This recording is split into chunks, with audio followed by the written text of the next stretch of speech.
Oh, I'm up on a mountain. There's lots and lots of trees. I love my botanical description here. Lots of trees. There's lots of rocks. Aren't they amazing? I'm in a really extraordinary place.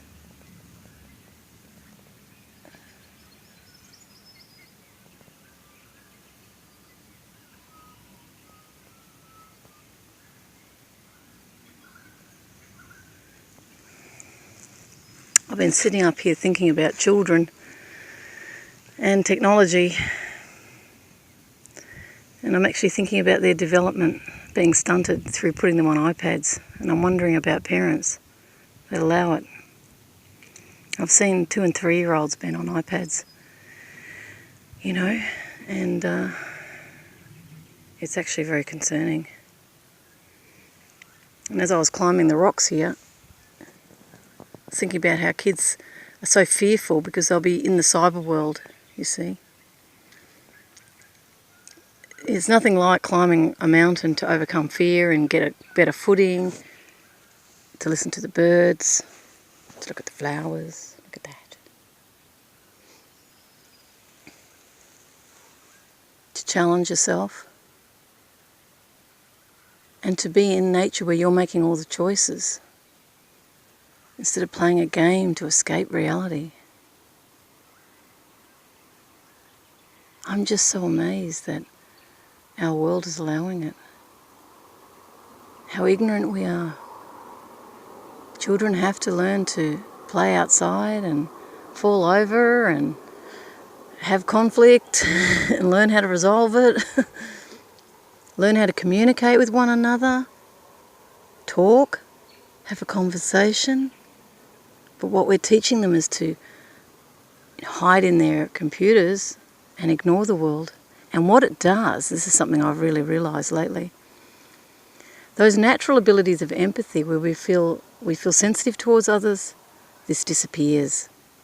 Because when you're locked into a computer game, you go into I think it's a beta state, alpha, beta. I think the alpha state is a passive state. Whichever, it doesn't matter. It's a passive state of focusing inward on that game, and we can't see or feel anything around us. So if you're concerned about bullying in the future, you may want to give some thought to the technology that children are experiencing as life. They should be completely banned at school. No, children shouldn't be using them. They shouldn't be using them until at least 15, I reckon. You've got to experience your world. We've got plenty of time to get locked into technology when they go to work. Look at computers. And look what that's done to people's marriages and lives. I've seen a man who's got married and he spent most of the time on his computer and he lost his wife. He lost his wife because he wasn't aware that he wasn't giving her any attention. He just expected her to look after him. Can you imagine the sort of confusion that's going to be happening in the future because children haven't learned basic empathy skills. They haven't learned how to relate to people. They haven't learned how to be in a group, how to share. All they've learned is these violent games where it's all about winning. Can you imagine the world that that's going to create? Now, if you say it doesn't affect them, I can assure you it does. They have synapses, neural networks in the brain, and they repattern.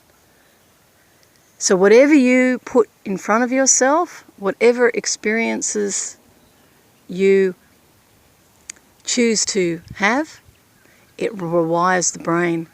Now, if you're thinking in negative ways all the time, you're going to end up with very deep patterns in the brain that see a stimuli and then perceive it negatively. Now, this is where conflict happens in the world. I'm a peacemaker, and seriously, and I'm a clown too, so seriously, take me seriously.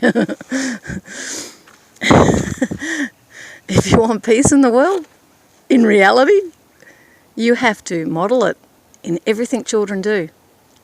I teach peace, non-violence, anti-bullying. In life too, I teach it through my blog, through people I interact with, as I ask questions, see what people think. But ultimately, I'm surrounding myself in my own life with very peaceful thoughts. I note the news, media, and my advice would be turn it off. Do not expose children to it, because it's not the real world. And I have a family member who thinks it is, and I keep telling her it's not. It's actually a form of mind control, and what it's doing to all of us is it's making us think the world is a terrible place, and it's creating enemies, and I know that for sure. How the media could change is if it starts to focus on peace building in the world, how we can bring people together, how we can open dialogue, how we can prove to people that situations are reformable, situations are transformable, that the enemy is not set in stone. There is no enemy in truth. They're just problems that have not been resolved. They're all problems that have not been resolved because we do not communicate. And we're seeking to grab for power.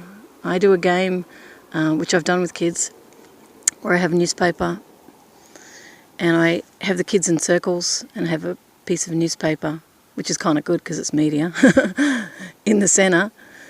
And the game's called Grab for Power. So I say to the kids, when I count down from 3, I want you just to grab for the power. So this is competition. And they do. I go 3, 2, 1, and they all grab and snatch and rip. And, and then I say to the kids, okay, who got the power? And so the kid with the biggest piece gets the power, right?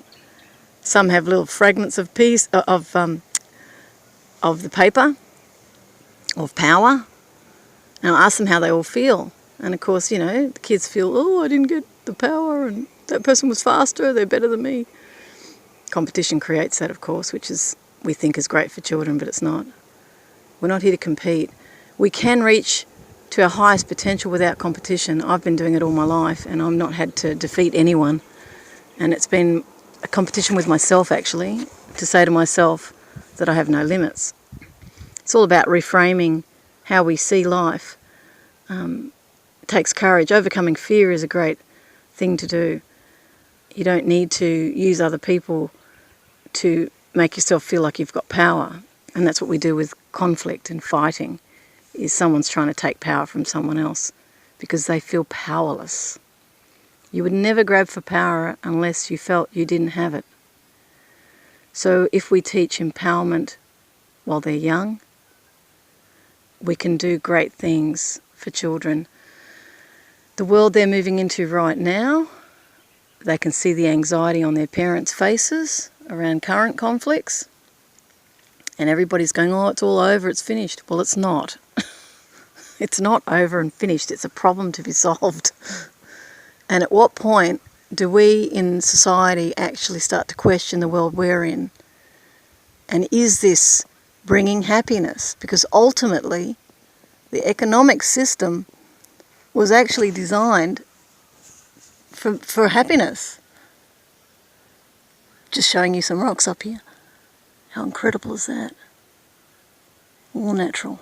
I'm sure I'm in the presence of rocks that are probably 500,000 years old, if not older. Oh, it'd be more than that. Maybe, actually no, the feeling I'm getting is 30, 40 million years old rocks. I think 500,000 is nothing. And here I am, 52. How old am I compared to the rocks? Who came first, me or the rocks? I'm here in a temporary existence. But, you get my point. Our purpose in this world is to be happy and to live to our fullest potential. When we lock ourselves in technology and we escape our potential, what we're here for, it doesn't bring us happiness. It just kills time. And so one day you wake up and you're 60 and you go, where did it all go? Well, it all went in using time unwisely. you know. Not getting out into nature enough. Being driven by fear of not enough.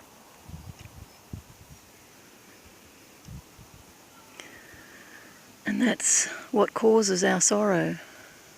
It's because we know deep in our hearts that we have not fulfilled what we're here for. And people can't do it for you. A partner can't do it for you. Even having children can't do it for you. You have to find your path. And now is a really good time to start. So you can let go of the past, live in the moment, listen to your heart, take a chance, follow the path less travelled, and open your world up to something really new. Because we're actually on the precipice of great change right now. And in truth, it's more akin to a transformation. And as a result of that, we're transcending a paradigm that we've all taken for granted and thought is the only way, because we all got caught in that mindset. But in actual fact, we're incredibly creative. We're incredibly loving. You know, when we start to learn how to deal with discord and negativity, we'll be able to overcome conflict. And that's where we get confidence from. You don't get confidence by running away from conflict, pretending it's not there, or trying to destroy it and blow it up. You're not going to learn a lot from that. You're only going to create more unhappiness in the world. And this is a message to world leaders for the sake of children. You know, your own children. You think that you're extending power to threaten something that you think can harm you or take something from you. In actual fact, the conflict that you find yourself facing is a test. Can you look at yourself honestly? Can you step out of unconsciousness and start to consider more than just your own ego or your own country or your own interests? Can you look beyond that and see that the other's interests are your own? That the real work here is finding the middle ground between yourself and the other. You're coming from different cultures, different mindsets. There are people around you who are looking at you and you think you have to behave like a leader. And you think a leader is strong and aggressive. Because if they're not, people will just take advantage. Well, that's not true. I always remember in that film, The Men That Stare at Goats, George Clooney starred in it. And I always remember the colonel who apparently fell out of this he jumped out of a helicopter. And he was with new recruits, and they're in Vietnam. And there was a Viet Cong standing there, and he's going, "Shoot, fire, fire, fire," you know. And this Viet Cong starts running, and this battalion he was with, they all shot at this Viet Cong, right? And all the bullets went over the guy's head. And he's going, what the F? And he's standing there stunned that no one got this guy. And then that guy stopped, it was only one guy, turned around and shot him. So he got shot. He didn't get killed. I'm laughing because of the irony. So he lay there on his back, bleeding, and suddenly had a vision. And the vision was, the gentleness is the strength. Go and see that film, Men That Stare at Goats. They created what they called a super soldiers. They were all juicing, meditating, doing yoga, and they considered themselves a force to prevent war. This was experimented during the time of Ronald Reagan. And when it's in pursuit of good, it actually can be a great peacemaking tool in the militaries of the world. This Jim Shannon actually is the real character, is the real person. Check him out. He was the one that said that, you know, this is the way militaries should go. They should be the forces for peace in the world and conflict resolution. But what ended up happening was a dark element came into his unit, a guy who wanted to exploit this superpower because they were able to remote view. You might want to check that out on the net. They were remote viewing. And he was able to, some of his team were able to locate generals that were kidnapped in various places in the world just through remote viewing, which is a form of stillness, meditation, and actually consciousness. And works on the understanding that we're all one and we're all connected. So this negative element that came into his battalion, he ended up using the psychological and psychic warfare, obviously for negative pursuits, because that's what ends up happening when you see killing as your objective. If you really see peace as your objective, which all militaries say they're fighting for, or democracy in our case in the Western societies, which is very much up for debate these days, if we're really truly in it for the betterment of people and defending people from harm, then we have to learn peace. There's no way. I was amazed that militaries don't learn peace, but then I realised they're not about peace, about defence and attack.